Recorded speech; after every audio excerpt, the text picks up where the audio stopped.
Hello everyone. आज हम पढ़ेंगे इलेक्ट्रोस्टैटिक का नेक्स्ट टॉपिक इलेक्ट्रिक पोटेंशियल। अभी तक हमने कूलॉम्स लॉ के बारे में पढ़ लिया, इलेक्ट्रिक फील्ड के बारे में हमने पढ़ लिया, उसके अलग अलग मतलब चार्ज डिस्ट्रीब्यूशन के हिसाब से इलेक्ट्रिक फील्ड क्या होगा, एक पॉइंट्स की वजह से कितना होगा, वो सब हमने स्टडी कर लिया।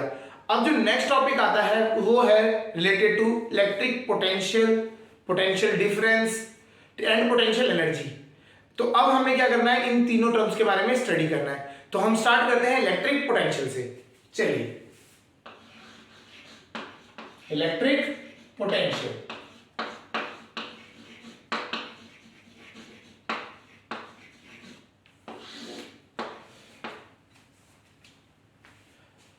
हमने अभी तक पढ़ा था कि अगर हम एक चार्ज को स्पेस में रखते हैं, कहीं पे भी हम रख देते हैं, तो उसके आसपास एक एरिया डेवलप हो जाता है। इस एरिया को क्या कहा जाता है, इलेक्ट्रिक फील्ड। इस पूरे स्पेस में, ये जो आसपास एक पूरा स्पेस क्रिएट हो गया, इस स्पेस में कोई भी अगर हम अदर कोई चार्ज रखते हैं, कोई भी हम अगर यहाँ पे चार्ज रख देते हैं, प्लस का चार्ज रख दिया, आप सपोज करिए प्लस क्यू रख दिया, तो ये चार्ज क्या होगा, इस फील्ड के अंदर जब तक है तो ये क्या होगा, इसको एक फोर्स फील होगा। तो इलेक्ट्रिक फील्ड क्या होती है, वो एरिया जिस around a charge where another charge experience a electrostatic force. तो इलेक्ट्रिक फील्ड हमारे रहती है ये चीज। अब हमारे को ये पता है कि इलेक्ट्रिक फील्ड से अगर बाहर चले जाए, अगर हम इस पॉइंट पे बात करें, यहाँ पे कोई चार्ज रखा है, इस पे कोई इफेक्ट फील होगा, नहीं होगा, यहाँ पे कोई फोर्स नहीं फील होगा। तो यहाँ पे हम जो इलेक्ट्रिक पोटेंशियल की बात कर रहे हैं, इलेक्ट्रिक पोटेंशियल क्या होता है, it is defined as the work done, it is defined as the work done in bringing up test charge, in bringing a test charge from infinity। ये क्या होता है, हम इस चार्ज के आसपास का जो इलेक्ट्रिक फील्ड का एरिया है, उसको हम मान लेते हैं इलेक्ट्रिक फील्ड एरिया। इससे बाहर को जो भी पार्ट है ना, वहां पे हम मानते हैं उसको हम इन्फिनिटी करते हैं, उसको हम क्या एज्यूम करते हैं, इन्फिनिटी, एज कंपेयर टू इस चार्ज के इफेक्ट की वजह से हम बात करें तो from infinity to any point inside the electric field. Clear है? चलिए वापस समझते हैं। Electric potential is defined as the work done. तो अगर हम बात करें, ये work done in bringing a charge, test charge from infinity to a point inside the electric field. इसको या तो ये कह सकते हैं, या फिर इस तरीके से भी कह सकते हो, the work done in bringing a charge from outside the electric field to a point inside the electric field is known as electric potential. Clear हो रहा होगा कि हमने क्या किया, इस इलेक्ट्रिक फील्ड से बाहर कोई एक चार्ज पड़ा था कहीं पे, वहां से हमने उस चार्ज को उठाया और उसी फील्ड के अंदर लाके रख दिया। इसको करने के लिए जो हमें वर्क करना पड़ा, उस वर्क को क्या कहा जाता है, इलेक्ट्रिक पोटेंशियल। चलिए इसकी डेफिनेशन लिखते हैं। It is the amount of work done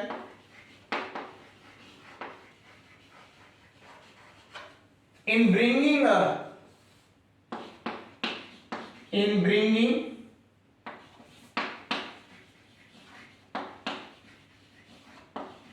unit charge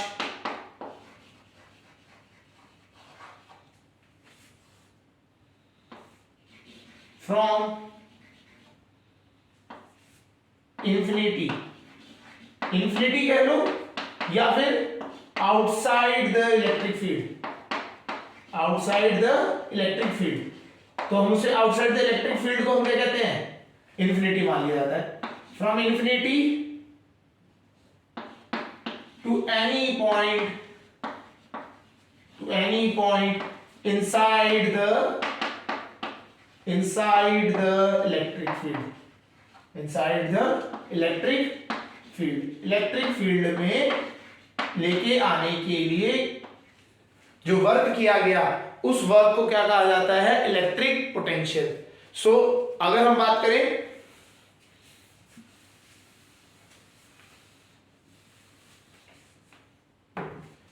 एक चार्ज है, सपोज करें Q0, इसकी इलेक्ट्रिक फील्ड है ये स्फेरिकल इलेक्ट्रिक फील्ड, जो वो बनता है सरफेस, जिसको हम कह सकते हैं इलेक्ट्रिक फील्ड वाला ये।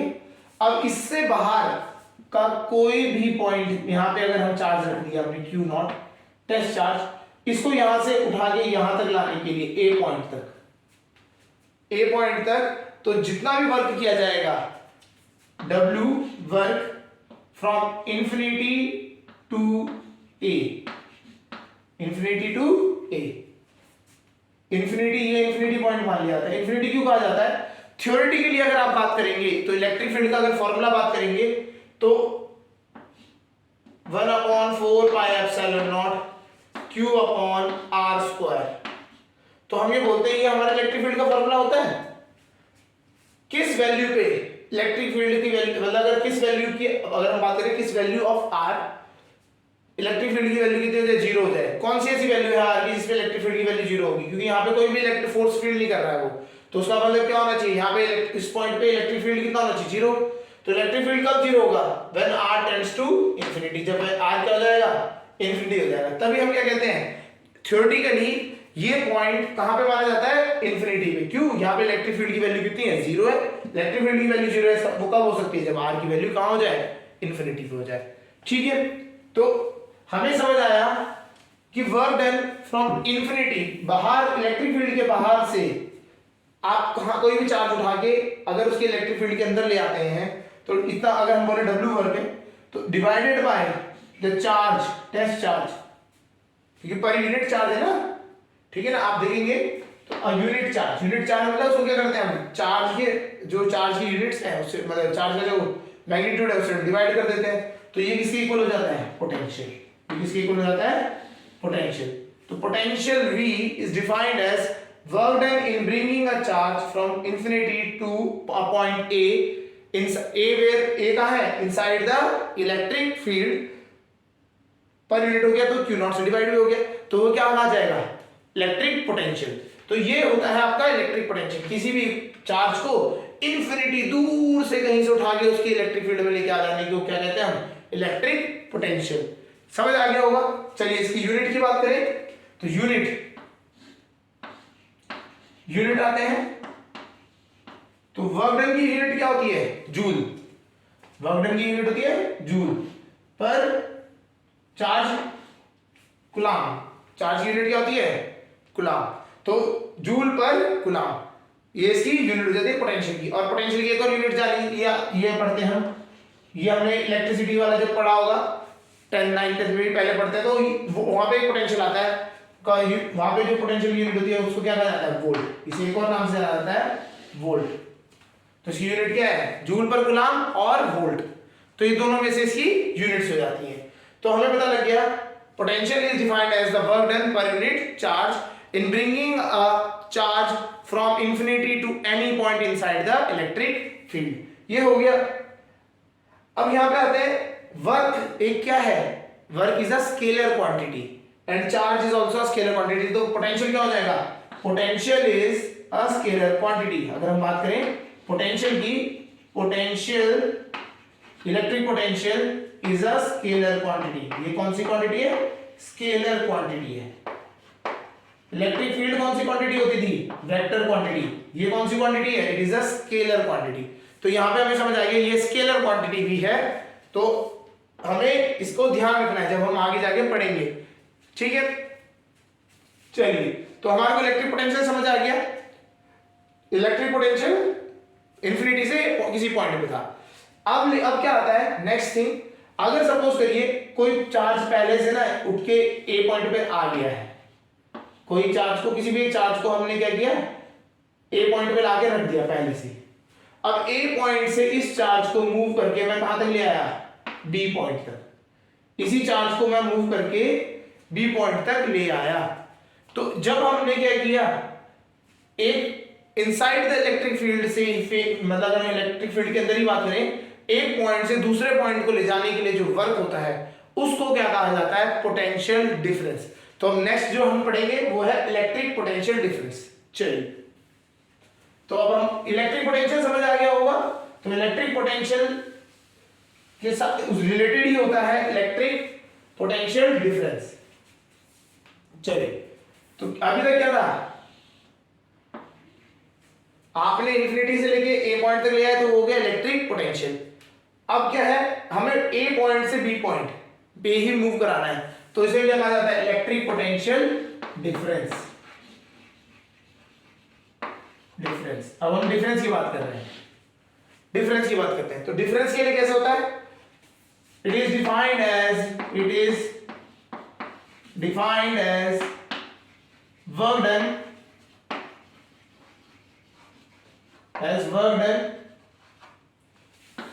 in moving a charge, moving a unit charge from one point to another inside the electric field, हम इलेक्ट्रिक फील्ड के ही अंदर घूम रहे हैं। इसमें इलेक्ट्रिक फील्ड क्या हो रहा है? हम इलेक्ट्रिक फील्ड के अंदर ही एक जगह से दूसरी जगह पे हम इसको क्या करा रहे हैं? मूव करा रहे हैं। तो क्या हो गया?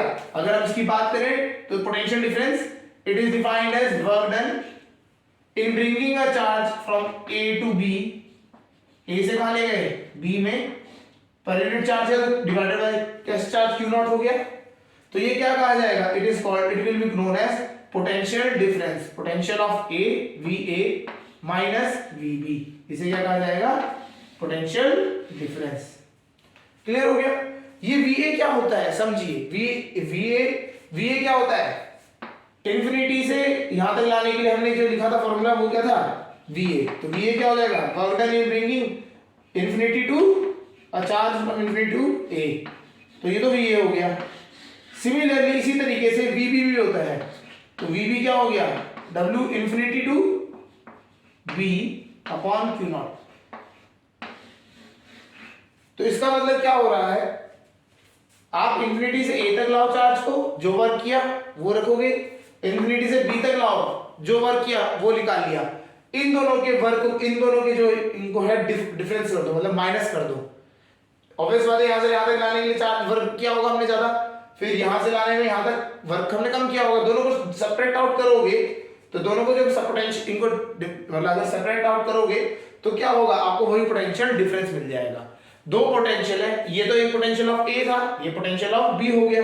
इन दोनों का जो डिफरेंस होता है वही क्या कहा जाता है? Potential difference. तो जनरली हम जो यूज करेंगे वो क्या करेंगे? इलेक्ट्रिक पोटेंशियल डिफरेंस यूज किया जाएगा। तो इन दोनों टर्म्स में आपको डिफरेंस पता लग गया होगा। What is electric potential? Potential क्या होता है? इंफिनिटी से इलेक्ट्रिक फील्ड के अंदर आ रहे हो आप। और पोटेंशियल डिफरेंस क्या होता है? इलेक्ट्रिक फील्ड के अंदर ही आप एक जगह से दूसरी जगह मूव कर रहे हो। तो ये दोनों के पॉइंट्स को समझ आना चाहिए। क्लियर हो गया? अब बात आती है इसे हम निकालेंगे कैसे। तो अब हम क्या करेंगे? जैसे हमने इलेक्ट्रिक फील्ड के लिए अलग अलग केसेस थे, हमारे पास बहुत सारे केसेस थे, ठीक है। एक लीनियर चार्ज की वजह से, डाइपोल की वजह से, आपका डिस्क की वजह से, रिंग की वजह से। तो इस तरीके से हमारे वो जो सारे केसेस थे वो भी इसमें भी आएंगे, इलेक्ट्रिक पोटेंशियल में आएंगे।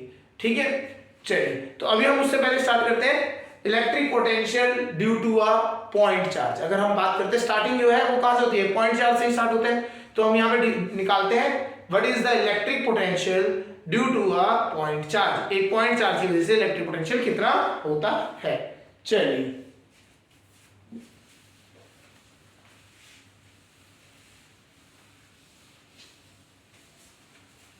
Electric potential due to a point charge, point charge।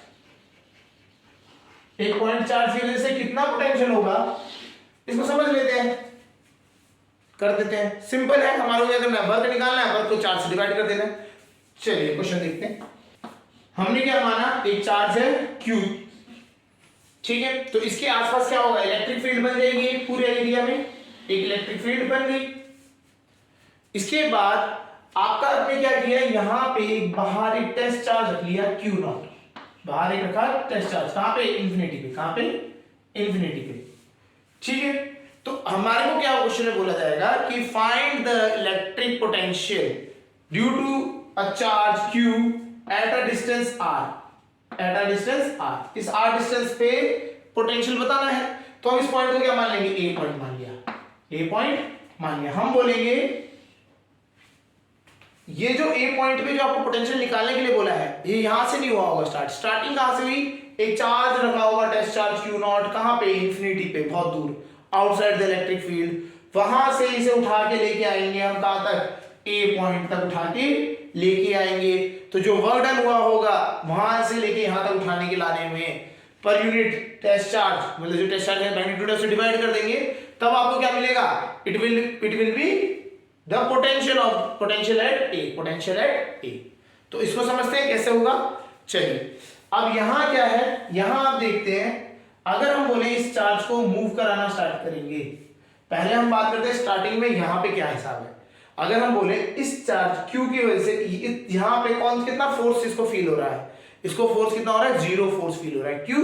Because it is at infinity, और ये कहां पे है? इंफिनिटी पे। क्योंकि फोर्स का फॉर्मूला क्या होता है? अगर मैं बात करूं फोर्स का फॉर्मूला क्या होता है? 1/4 pi epsilon not Q1 Q2 upon R square. यहां से यहां तक का डिस्टेंस कुछ भी होगा, इंफिनिटी है, तो क्या है? इंफिनिटी। तो इंफिनिटी का स्क्वायर, ऊपर वाले नंबर को अपने इंफिनिटी से डिवाइड कर रहे हैं, तो कितना हो जाएगा? जीरो। तो हमारे को यहां पता लग गया कि यहां पे कितना फोर्स होगा? जीरो फोर्स फील होगा। तो हमारे क्या है, इनिशियली तो यहां पे कितना फोर्स है? जीरो। तो ये धकेल तो रहा नहीं है इसको, तो हम आराम से इसको मूव करा के ला सकते हैं। अब लाने के बाद इस बाउंड्री पे जैसे ही लेके आएंगे, अब इसको बाउंड्री पे आने के बाद इस पे क्या होगा? फोर्स पड़ना स्टार्ट हो जाएगा। और जैसे जैसे हम मूवमेंट करते हुए लेके आए, सपोज करिए हम यहां से x डिस्टेंस मूव करा के ले आए, एक जगह पे ले आए, x डिस्टेंस मूव करा के, x डिस्टेंस मूव करा दिए, तो x डिस्टेंस मूव करा दिए, तो ये फोर्स का फॉर्मूला क्या हो जाएगा? चेंज हो जाएगा। यहां पे क्या आ जाएगा? x का स्क्वायर आ जाएगा, नहीं आ जाएगा? तो फोर्स का फॉर्मूला चेंज हो जाएगा। अगर मैं बात करूं यहां पे fx की बात करता हूं, x पॉइंट पोजीशन पे, तो फोर्स का फॉर्मूला क्या हो जाएगा? 1/4 pi epsilon not Q1 Q2 upon x square. तो यहां पे Q है, Q1 है Q, और Q2 है Q नॉट। तो इसका ये हो जाएगा, नहीं हो जाएगा? फोर्स हो गया। अब जैसे ही x का वैल्यू, अगर आप बात करें x जो है, देखिए तो ये जैसे जैसे चेंज होगा, ये थोड़ा आगे है, पीछे होगा, जैसे जैसे मतलब डिस्टेंस, x क्या है बेसिकली? डिस्टेंस। तो डिस्टेंस जैसे जैसे बदलेगा, तो फोर्स का फॉर्मूला क्या होता रहेगा? चेंज होता रहेगा। इसका मतलब क्या है? जैसे ही वो आपकी इलेक्ट्रिक फील्ड में एंटर करेगा, उसके बाद उसको जो जैसे जैसे वो मूवमेंट करता रहेगा, तो उसका फोर्स का फॉर्मूला क्या होगा? फोर्स क्या होगा? चेंज होता रहेगा। मतलब force is variable in nature. यहाँ पे फोर्स हमारा क्या हो रहा है? वेरी कर रहा है विद x। ये समझ आ रहा होगा? फोर्स हमारा x के साथ वेरी कर रहा है। अब हमें क्या करना है? अब देखना कैसे करेंगे इसको। जब हम वेरिएबल फोर्स की बात करते हैं, तब हम क्या करते हैं? छोटा सा डिस्प्लेसमेंट लेते हैं। हम बोलते हैं कि हमारा जो चार्ज है वो यहाँ आ तो गया, आ गया, तो इस टाइम पे इसमें फोर्स लग रहा था, इधर को Fx, इधर को फोर्स कितना लग रहा था? Fx फोर्स लग रहा था, ये जो वैल्यू है ये लग रहा था। हमने बोला कि ये ना थोड़ा सा डिस्प्लेस कर दिया, बहुत छोटा सा डिस्प्लेस कर दिया, कंपैरेटिवली दिखाने में तो कम ज्यादा लगेगा, लेकिन कंपैरेटिवली बहुत छोटा सा डिस्प्लेसमेंट किया है, जिसको हम कहते हैं dx मूव कर दिया, where dx trending to 0, dx की वैल्यू ट्रेंड टू 0। तो फोर्स लग रहा था इसके पीछे Fx, इसको हमने मूव कराया आगे, हल्का सा मूव करा दिया dx, हमने काम किया तो dx फोर्स लगा दिया। अब dx लगाने की वजह से हम बोलते हैं कि ये ना वर्क कितना हुआ, ये छोटा सा डिस्प्लेसमेंट dx करने मूव कराने के लिए हमने कितना वर्क किया? dw वर्क कर दिया। ठीक है जी। तो हम क्या बोलेंगे? ये बोलेंगे कि भैया अगर आपका छोटा सा dx डिस्प्लेसमेंट में dw वर्क होता है, तो आप dw निकालो। dw निकालने के बाद इसको इंटीग्रेट कर देंगे हम बाद में, कहां से? इंफिनिटी से r तक। तो हमें क्या निकल के आ जाएगा कि टोटल वर्क कितना हुआ है? छोटे से डिस्प्लेसमेंट के लिए हमने वर्क निकाला, वो हमारा dw हो गया। बड़े से डिस्प्लेसमेंट के लिए क्या कर रहे हैं? हम इंटीग्रेट करते हैं और लिमिट लगा देंगे, कहां से? इंफिनिटी से r तक। समझ आ रहा होगा? चलिए इसको करते हैं। तो dw निकालते हैं। dw क्या है? वर्क, और वर्क का फॉर्मूला हमें पता ही है, वर्क इज इक्वल टू क्या होता है? Force into displacement. चलिए तो work done is equal to force, force कितना लगा यहाँ पे? Fx, x पोजीशन पे है तो फोर्स कितना लगा? Fx, ये Fx लग रहा है, Fx की वैल्यू ये है, चलो हमें पता है, हम निकाल देंगे। dx, dx क्या है? डिस्प्लेसमेंट, तो dx से मल्टीप्लाई कर दिया। यहां एक चीज मिसिंग है, देखिए Fx लग रहा है इधर को, बाहर को, और dx हो रहा है डिस्प्लेसमेंट इधर को। हमें ये पता होना चाहिए कि जब भी हम निकालते, फॉर्मूला होता है w के वर्क का f into D cos theta. Theta आता है इन दोनों के बीच में एंगल कितना है? यहाँ पे एंगल 180 का, तो यहाँ पे क्या आ जाएगा? कॉस थीटा तो आएगा cos 180, fx into dx into cos 180। चलिए वैल्यूज रख देते हैं इन सबको मल्टीप्लाई करके। dw is equal to fx की वैल्यू कितनी है 1/4 pi epsilon not q1 q0 square और मतलब q into q0 upon x square into dx। अच्छा cos 180 की वैल्यू होती है -1, cos 180 की वैल्यू -1, तो ये हमने माइनस लगा दिया। ठीक है जी, यहां तक समझ आ गया। तो हमारा dw की तो वैल्यू मिल गई। अब इसी वैल्यू, ये क्या है dw, इस छोटे से एलिमेंट का है वर्क डन। छोटे से एलिमेंट में कितना वर्क डन किया हमने, तो dw वर्क किया। अब हमें क्या करना है, हमें तो इंफिनिटी से लेके यहां तक करना है r तक। तो इसको करने के लिए हम क्या कर देंगे, इंटीग्रेटिंग बोथ साइड। क्या करेंगे, इंटीग्रेट कर देंगे बोथ साइड। चलिए इंटीग्रेटिंग बोथ साइड्स, दोनों साइड को इंटीग्रेट करेंगे। अब हम दोनों साइड को इंटीग्रेट कर देते हैं जैसे बोला कर देंगे। dw इंटीग्रेशन, उधर इंटीग्रेशन से बाहर कांस्टेंट से निकाल लेते हैं। कांस्टेंट क्या है, q into Q naught upon 4 pi epsilon not. ये सारा कांस्टेंट है, जो नहीं कांस्टेंट नहीं, जो वेरिएबल है वो अंदर रह जाएगा x स्क्वायर, ये रह गया। समझ आ रहा होगा।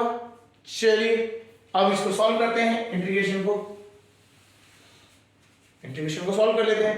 dw का इंटीग्रेशन कितना हो जाएगा, w पूरी, अच्छा लिमिट भी रख देते हैं पहले। लिमिट कहां से कहां तक है, इंफिनिटी से r तक। हमें कहां से आना है, इंफिनिटी से r तक आना है, तो लिमिट भी हमने रख दी। ये इंटीग्रेशन आप देख लेगा जो टोटल वर्क है उसको। ठीक है, चलिए फॉर्मूला लगाते हैं। माइनस का q upon 4 pi epsilon naught into Q not dx का 1/x स्क्वायर का इंटीग्रेशन क्या होता है, माइनस का 1/x। 1/x स्क्वायर का इंटीग्रेशन होता है माइनस का 1/x। लिमिट्स रखते हैं इंफिनिटी से r। चलिए तो समझ सही चल रहा है। अब वैल्यू रख देते हैं r की और ये लिमिट्स डालते हैं इसमें, तो minus q upon Q not 4 pi epsilon not, ये हो जाएगा माइनस का 1/r माइनस 1/इंफिनिटी। और 1/इंफिनिटी क्या होता है, 0। ये तो ट्रेंड, ये तो 0 हो ही गया। तो यहां बचा कितना, माइनस का 1/r। तो हमारे यहां से निकल के आ गया वर्क डन। वर्क डन कहां से, इंफिनिटी से a पॉइंट तक लाने के लिए। इंफिनिटी से a पॉइंट तक लाने के लिए वर्क डन निकल गया यहां से। ये माइनस से माइनस कैंसिल हो जाएगा, तो it comes out to be q into Q naught upon 4 pi epsilon naught into r। ये तो आ रहा है हमारा work done in bringing from infinity to a point. Infinity से a पॉइंट तक लाने के लिए इसका वर्क डन करना पड़ेगा। ठीक है, चलिए अब हम क्या करते हैं, पोटेंशियल निकाल लेते हैं। पोटेंशियल एट a हमने फॉर्मूला भी पढ़ा था। पोटेंशियल एट a कैसे निकलता है, वर्क डन निकालो आप इंफिनिटी से कहां तक, a तक लाने के लिए। उसको डिवाइड कर दो किससे, टेस्ट चार्ज की वैल्यू, जो हमने चार्ज को माना है, टेस्ट चार्ज लिया है, उस टेस्ट चार्ज से आप क्या करें, मैग्नीट्यूड से डिवाइड कर दो। इस पूरी को टर्म को मैं क्यू नॉट से जब डिवाइड करूंगा तो क्या हो जाएगा, क्यू नॉट ऊपर से हट जाएगा, तो it will come out to be q upon 4 pi epsilon naught r। तो पोटेंशियल एट a पॉइंट पे अगर हमें पोटेंशियल निकालना है किसी भी पॉइंट चार्ज की वजह से, तो it will come out to be 1/4 pi epsilon naught q upon r। तो फॉर्मूला आपको समझ आ गया होगा कि अगर हमें पॉइंट चार्ज, किसी भी पॉइंट चार्ज से r डिस्टेंस से पोटेंशियल निकालना है तो q upon 4 pi epsilon naught r, वही लगा सकते हैं। ठीक है, ये 1/4 पाई एप्सिलॉन नॉट है। या फिर इसको अगर थोड़ा सा और सिंपलीफाई फॉर्म में लेना चाहते हैं तो va क्या हो जाता है, k 1/4 पाई एप्सिलॉन नॉट को हम k लिख सकते हैं q upon r, q upon r, इस तरह से लिख सकते हैं। तो समझ आ गया होगा potential due to a point charge. एक पॉइंट चार्ज की वजह से पोटेंशियल कितना होता है। चलिए अब हम करते हैं, अगर एक पॉइंट की वजह से समझ आ गया, सपोज करते हैं मल्टीपल पॉइंट्स हो जाए, एक से ज्यादा पॉइंट्स अगर हो जाएं तब आपका क्या होगा पोटेंशियल, वो चेक करते हैं, देखते हैं कैसे होता है। सपोज करिए क्वेश्चन है, एक पॉइंट, एक चार्ज है आपका यहां प्लस क्यू, यहां पे दूसरा चार्ज है प्लस क्यू, दो चार्जेस हैं प्लस क्यू, एक ट्रायंगल ही बना लेते हैं और इक्विलेटरल ट्रायंगल हो तो और मजेदार। ठीक है, तो हमने बोला ये पॉइंट से आपके B C A B C आपके 3 पॉइंट्स हैं। Find the electric potential at point A. Find potential at A. V ए निकालना है पोटेंशियल एट ए। तो पोटेंशियल एट ए निकालना है तो उसको कैसे करेंगे? चलिए, तो हमें यह समझ आ रहा है इस एक तो इस यहां पे ए पॉइंट है, पोटेंशियल किसकी वजह से होगा? एक तो होगा बी पे जो चार्ज रखा है उसकी वजह से, और एक बार क्या होगा सी पे जो चार्ज रखा है उसकी वजह से। तो हमें दो चार्जेस की वजह से यहाँ पे क्या होगा? पोटेंशियल होगा। तो हम क्या करेंगे? ऐड कर देंगे, सिंपल। अब आ जाते हैं potential at A is equal to potential due to B charge, लिख सकते हैं पूरा, potential due to charge is at B and C, दोनों की वजह से होगा नहीं होगा? ठीक है, ये थोड़ा इजी होता है एज कंपेयर टू जो हमने इलेक्ट्रिक फील्ड में किया था। उससे इजी क्यों है? ये स्केलर क्वांटिटी है। ये स्केलर क्वांटिटी के में क्या होता है? खाली मैग्नीट्यूड होता है, और मैग्नीट्यूड क्या हो जाता है? सिंपल ऐड हो जाते हैं। तो यहाँ पे सिंपल एडिशन होगा। तो potential at A will be equal to, पहले हम बी की वजह से निकालेंगे। बी की वजह से क्या होगा? एक पॉइंट चार्ज है, डिस्टेंस कितना है? ए। तो हम निकाल सकते हैं कितना होगा? 1/4 pi epsilon nought Q upon distance कितना है? ए। क्यू अपॉन ए, ये तो होता है potential due to a point charge, 1/4 pi epsilon nought Q upon A. ठीक है जी, ये तो हो गया बी की वजह से। ये किसकी वजह से हुआ? बी की वजह से।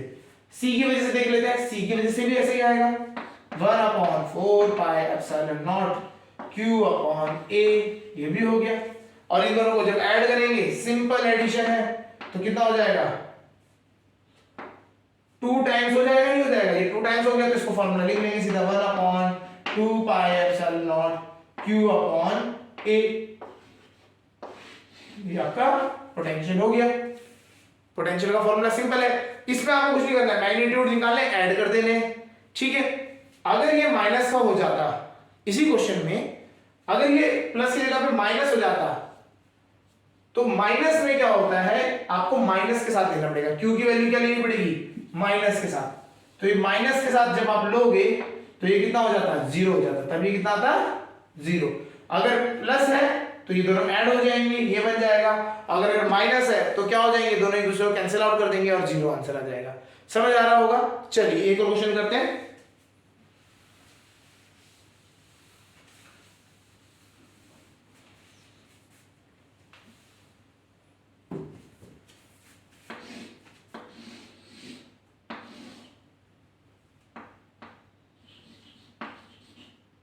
+2q -q -q -q,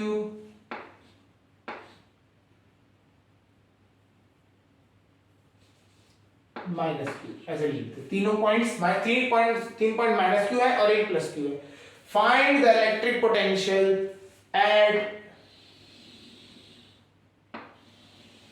the centre point या डायगोनल पे, ओ पे निकालना है, जहां पे दोनों डायगोनल मीट कर रहे हैं। ये क्या है? एक स्क्वायर है ए साइड का, ए साइड का स्क्वायर है, और हमें क्या निकालना है? Potential at O, potential at A, O निकालना है। तो वी ओ निकालना है, क्या होगा ये बताना है। ठीक है जी, कर लेते हैं। इस पे कितने चार्जेस की वजह से पोटेंशियल आएगा? एक तो ये वाला चार्ज पहले चार्ज से, फिर दूसरे से, तीसरे से, चौथे। तो 4 चार्जेस की वजह से आपको यहाँ पे क्या मिलेगा? पोटेंशियल मिलेगा। तो हम बात करेंगे वी ओ की बात करते हैं। तो कैसे निकालेंगे? हमें एक डिस्टेंस की जरूरत पड़ेगी। हमें अगर बात करें तो ये डिस्टेंस की जरूरत पड़ेगी। तो ये ए है, ये ए है, तो ये कितना हो जाएगा? पूरा का पूरा डिस्टेंस। एक अगर हम बात करते हैं, ये ए है, ये ए है, तो ये कितना हो जाता है? a√2 by the help of Pythagoras theorem. फिर हमें क्या है? हमें भी डायगोनल चाहिए, तो डायगोनल इक्वली डिवाइड करते हैं, हाफ से डिवाइड कर दो, तो ये क्या हो जाएगा? डिवाइड करेंगे तो ये कितना बन जाएगा? a/√2। तो हम ये कह सकते हैं यहां से यहां तक का डिस्टेंस हो गया a/√2। हर एक का डिस्टेंस कितना है? a/√2। इस तरीके से हो जाएगा। समझ आ रहा होगा? डिस्टेंस समझ आ गई? चलिए, अब डिस्टेंस समझ आ गई तो इसको निकाल लेते हैं। चलिए अब करते हैं कैसे? इसके पहले Q0 Q, इस वाले Q की वजह से देखते हैं। तो इसकी वजह से क्या हो जाएगा? K इंटू चार्ज की वैल्यू कितनी है? 2 times of Q, 2 times of Q upon R, radius से डिवाइड करेंगे तो a upon root two, upon root two नीचे आएगा तो इसको हम ऊपर ले जाके लिख सकते हैं, ऊपर आ गया, है ना, क्लियर है। अब इनकी वजह से निकालेंगे, इनकी वजह से क्या आएगा, माइनस का आएगा आंसर, और इसको अगर आप देखोगे तो a अपॉन रूट टू तो ये आ गया k इंटू क्यू।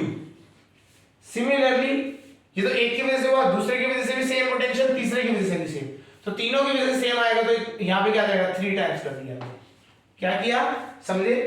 पहले वाले की वजह से कितना आया, ये वाला पार्ट, दूसरे वाले की वजह से आया हमारा रूट टू अपॉन ए के इंटू क्यू, ये तो फर्स्ट इसकी वजह से आया। सिमिलरली इसकी वजह से आएगा, सेम इसी की वजह से आएगा, क्योंकि डिस्टेंस सेम है, चार्ज सेम है, तो ये आ गया। तो हमारा इस तरीके से हो गया। सॉल्व करेंगे तो इट विल बी -3 माइनस 2 कितना होगा, 1 ही बचे, रूट टू के क्यू अपॉन ए, ये आपका आंसर हो गया। सिंपल, अगर स्केलर मल्टीप्लिकेशन मतलब अगर आप बात करें एडिशन हो जाएगी, स्केलर में मैग्नीट्यूड सिंपल ऐड हो जाते हैं, हमें कोई जरूरत ही नहीं पड़ती कोई वेक्टर की फॉर्म क्रिएट करने की, कुछ जरूरत नहीं पड़ती, सिंपल रहता है। समझ आ गया होगा। चलिए, इसी वहां पे जैसे सुपर इंपोजिशन करते थे वो यहाँ पे क्या करना, सिंपल एडिशन हो गया। अब हम क्या पढ़ते हैं, नेक्स्ट पढ़ते हैं electric potential due to a ring. अगर हम बात करें रिंग की वजह से जैसे होता है वो उसको समझते हैं। जैसे हमने इलेक्ट्रिक फील्ड निकाला था उसी तरीके से हम यहाँ क्या करेंगे, इलेक्ट्रिक पोटेंशियल निकाल लेंगे। चलिए, तो इलेक्ट्रिक पोटेंशियल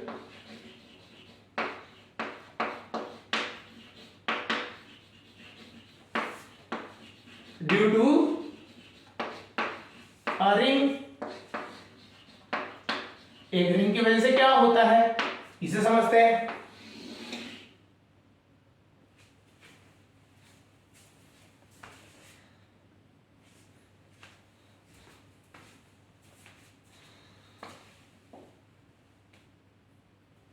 चलिए करें स्टार्ट। एक रिंग है हमारे पास,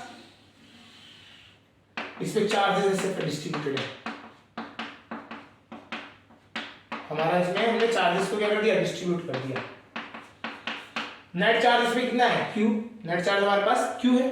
हमें पोटेंशियल फाइंड करना है at a point pass on a line passing through the centre of the ring at a distance r। r distance पे कितना इस पे इलेक्ट्रिक पोटेंशियल क्रिएट होगा वो हमें बताना है। चलिए इसको करते हैं। कैसे करेंगे, जैसे हमने रिंग में किया था, एक छोटा सा एलिमेंट माना था, तो यहां पे भी क्या मान लेंगे, हम छोटा सा एक एलिमेंट मान लेंगे जिसकी थिकनेस कितनी है, पूरे रिंग की अगर x है तो हमने इसकी थिकनेस dx मान ली, dx थिकनेस है, इस पे चार्ज कितना है, dq चार्ज है, छोटा सा चार्ज है, अमाउंट बहुत छोटा सा अमाउंट है dq, ठीक है। और हमने बोल दिया यहां से ये डिस्टेंस में हमें निकालना है। रेडियस ऑफ द रिंग दे रखी है हमें a, इस बार हमें क्या है, रेडियस दे रखा है a रेडियस हमने ले लिया इस बार। क्वेश्चंस में काफी टाइम, मतलब अगर आप बुक्स अलग अलग बुक्स रेफर करोगे तो ये जो टर्म्स है इनको ध्यान दिया करना। कभी कभी क्या होता है, r यहां पे लिया जाता है, कभी a लिया जाता है। लास्ट टाइम हमने इलेक्ट्रिक फील्ड में क्या किया था, r वहां पर रख दिया था रेडियस में, और a डिस्टेंस ले लिया था, तो ये दोनों इंटरचेंज कर हो जाते हैं। किसी किसी बुक में r इधर लिखा जाता है, इधर a लिखा जाता है, तो आपको ध्यान रखना है क्या चीज दी है। If radius of the ring is a, तो हमारे को डिस्टेंस जनरली वो r देता है, r लेना पड़ता है, और अगर रेडियस r देता है तो हम डिस्टेंस क्या ले लेते हैं, a ले लेते हैं। तो इस तरीके से रहता है, नहीं तो आप कोई और भी टर्मिनोलॉजी ले सकते हैं। तो यहां से इसका डिस्टेंस कितना होगा, it will be under root r square plus a square cube. ये एक रिंग है, ऐसे रिंग, ये इस प्लेन में है रिंग, और ये पॉइंट यहाँ पे है, तो ये रिंग से हमेशा डिस्टेंस ये वाला तो r, ये क्या है, r रहेगा, और रेडियस हमेशा a रहेगा। तो पाइथागोरस थ्योरम लगाएंगे, ये हमारी रिंग थी, यहां से r, रेडियस a, तो ये डिस्टेंस कितना हो गया, with the help of Pythagoras theorem it will be under root r square plus a square, r square plus a square हो गया। क्लियर है। चलिए, तो इस एक छोटे से एलिमेंट की वजह से कितना पोटेंशियल आया इस पॉइंट P पे, तो वो हम निकाल लेते हैं। उसको हम मान लेते हैं छोटे से, क्यों कितना मान लेते हैं, dv मान लेते हैं। इस छोटे से एलिमेंट की वजह से जितना पोटेंशियल होगा उसको हमने क्या मान लिया, dv। dv का फॉर्मूला क्या होता है, 1/4 पाई एप्सिलॉन नॉट, छोटा सा charge dq upon distance, distance कितना है R square plus A square, ये तो सीधा डिस्टेंस आता है, यहाँ पे कोई स्क्वायर तो होना नहीं है, यहाँ पे सिंपल है upon distance 1/4 pi epsilon not charge upon distance, तो चार्ज हमारा था dq, डिस्टेंस हमारा ये है। इंटीग्रेटिंग बोथ साइड, ये तो छोटे से एलिमेंट के था, हमें तो पूरे के लिए चाहिए। इंटीग्रेटिंग बोथ साइड्स, दोनों साइड्स में इंटीग्रेट कर देंगे, dv का इंटीग्रेशन dv हो जाएगा 1/4 पाई एप्सिलॉन नॉट, कांस्टेंट्स को बाहर निकाल लो इंटीग्रेशन से पहले ही, r भी कांस्टेंट है, a भी कांस्टेंट है, तो क्या हो जाएगा यहां से नीचे अब ये भी आपका बाहर आ चुका है, √r² प्लस a² बाहर। इंटीग्रेशन में क्या है dq, क्योंकि छोटे से एलिमेंट को लिया आपने। अब लिमिट की भी बात कर लेते हैं, छोटा सा एलिमेंट था dq, इसके लिए थे। अगर मैं लिमिट की बात करूं तो ये 0 से स्टार्ट होके कहां तक पहुंच जाएगा, टोटल q तक। 0 पे वोल्टेज ये पोटेंशियल की डिफरेंस की वैल्यू कितनी है 0, और कंप्लीट q पे v, तो v का निकालते हैं, dv का इंटीग्रेशन v हो गया, लिमिट भी रखोगे तो v आ जाएगा। ठीक है जी, तो यहाँ पे आ गया 1/4 पाई एप्सिलॉन नॉट। इस dq का इंटीग्रेशन क्या हो जाएगा, dq का इंटीग्रेशन हो जाएगा कंप्लीट q आ जाएगा, तो इसको आ गया q/√r² प्लस a²। ये हमारा क्या हो गया, electric potential due to a ring at a distance r along the line passing through the center। तो इस ये आप क्या कर सकते हो, इस तरीके से कर सकते हो। क्लियर है। चलिए अगर हम बात करें सेंटर पॉइंट पे आ जाओ, अगर हम केस रखते हैं when a is equal to 0, अगर केस हम यहां पे केस लिख देते हैं when a is equal to 0, मतलब sorry when r is equal to 0, ये कौन सा केस है, when r is equal to 0, जब हमारा हम बोलते हैं कि ये जो यहाँ ये जो पॉइंट है ये कहां पे आ जाए, सेंटर पे आ जाए, रिंग के सेंटर पे आ जाए। तो रिंग के सेंटर पे आ जाएगा तो r की वैल्यू कितने रख देंगे, 0 रख देंगे, तो √ यहाँ क्या बचेगा a² अंडर रूट से बाहर आएगा a, तो it will be v is equal to कितना आ जाएगा 1/4 pi epsilon naught q upon a। अगर हम इलेक्ट्रिक फील्ड में, याद होगा इलेक्ट्रिक फील्ड में अगर हम बात करें रिंग है, इसके सेंटर पे कितना होता है, अगर इलेक्ट्रिक फील्ड की वैल्यू बात करें 0, क्यों 0 होती है, सारी एक दूसरे से क्या होता है वेक्टर आउट कैंसिल आउट हो जाती है वेक्टर एडिशन के टाइम पे। बट जब हम पोटेंशियल निकालने की बात करते हैं तो यहाँ पे कोई कैंसिल आउट नहीं होता, यहाँ पे आपको सेंटर पे भी क्या मिलेगा, पोटेंशियल मिलेगा, दैट उसकी जो वैल्यू है वो कितनी है 1/4 pi epsilon naught q upon a। ठीक है जी, तो ये आपको इस तरीके से electric field, electric potential due to a ring आ गया, आपको समझ क्लियर हो गया। चलिए अब जो आता है इसके बाद क्वेश्चन एक बार देख लेते हैं, इसके साथ कैसे क्वेश्चन होते हैं।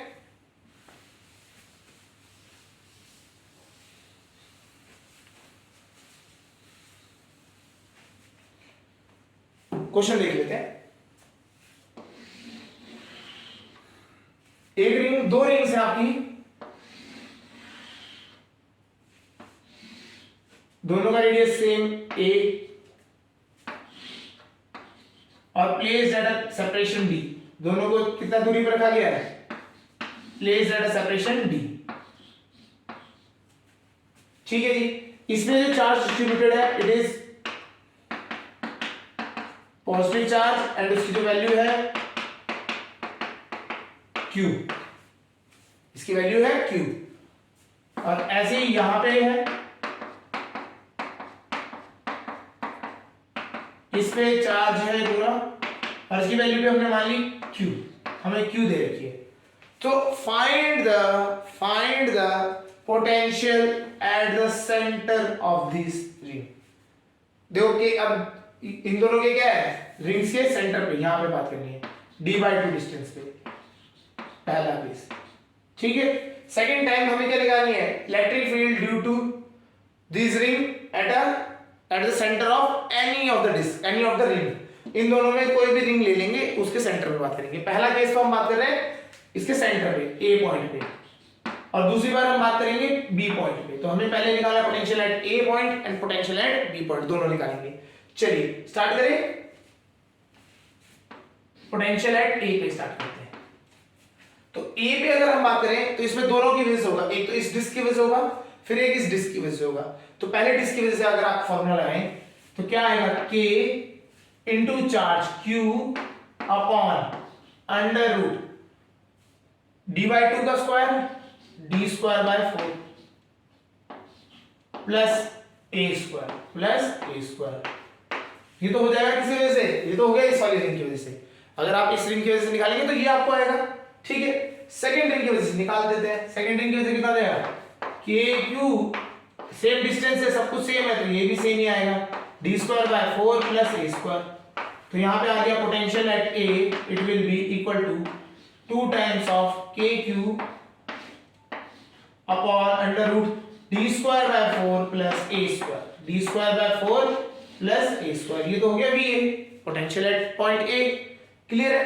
अब हम बात करते हैं VB पे भी निकालने के लिए अगर आता है तो VB कैसे निकालेंगे, तो पोटेंशियल एट B भी निकालने देख लेते हैं। B के लिए जब हम बात करेंगे तो इस वाली रिंग से कितना डिस्टेंस हो जाएगा, ये हो जाएगा under root D square plus A square, ठीक है। और उस वाले में से अगर हम डिस्टेंस की बात करेंगे तो डी स्क्वायर तो रहेगा नहीं, खाली ए स्क्वायर रहेगा, ठीक है। सेंटर पे वाला फॉर्मूला लग जाएगा आपका, तो लगा देते हैं इसमें फॉर्मूला। तो पहले वाली डिस्क की वजह से KQ upon under root A square plus D square plus, ये तो इसकी वजह से तो ये हो गया। दूसरे की वजह से इसके लिए जाएगा KQ अपॉन A, ठीक है जी। चलिए तो ये दोनों को सॉल्व कर लेते हैं। VB is equal to KQ common आ गया हमारा 1 upon under root A square plus D square plus 1 upon A. तो ये आपका क्या हो गया, इस केस में सॉल्यूशन बन गया। क्लियर हो रहा होगा। तो इस तरीके से आप किसी भी पॉइंट पे पोटेंशियल निकाल सकते हैं। यहां तक समझ आ गया होगा। अब क्वेश्चन जो आता है, एक क्वेश्चन आता है कि सपोज करिए ऐसा ही है, दो डिस्क है, तो वो बोलेगा कि आपने क्या किया, एक चार्ज को इस जगह से बी पॉइंट से उठा के यहां इस वाले पॉइंट पे या ए पॉइंट तक लिया है, बी पॉइंट से ए पॉइंट तक लिया है। तो आपको वो बताना है कि what will be the work done in bringing a charge from VB B point से ए पॉइंट तक। तो अगर हमें वर्क डन निकालना है बी से ए तक के लिए, वर्क डन निकालना है तो इट इज सिंपल, बहुत सिंपल है। हमने क्या बात करी थी, VB minus VA multiplied by Q, ये जो चार्ज हमें दिया जाएगा Q, उससे हम क्या कर देंगे, मल्टीप्लाई कर देंगे। तो हमारे को जो चार्ज दिया गया है Q, उससे हम मल्टीप्लाई करके हम क्या निकाल सकते हैं, वर्क निकाल सकते हैं। तो वर्क निकालने के लिए आपको क्या करना है, पोटेंशियल डिफरेंस निकालना है। इसको चार्ज, जितना जो चार्ज दिया जाएगा उससे मल्टीप्लाई कर देंगे तो आपको क्या निकल जाएगा, वर्क डन। क्लियर हो रहा होगा पॉइंट। चलिए अभी तक समझ आ गया। इसके बाद अब आगे हम पढ़ेंगे और जो हमारे फिगर्स हैं उनकी पोटेंशियल निकालेंगे। ठीक है, आज के लिए इतना ही। ओके।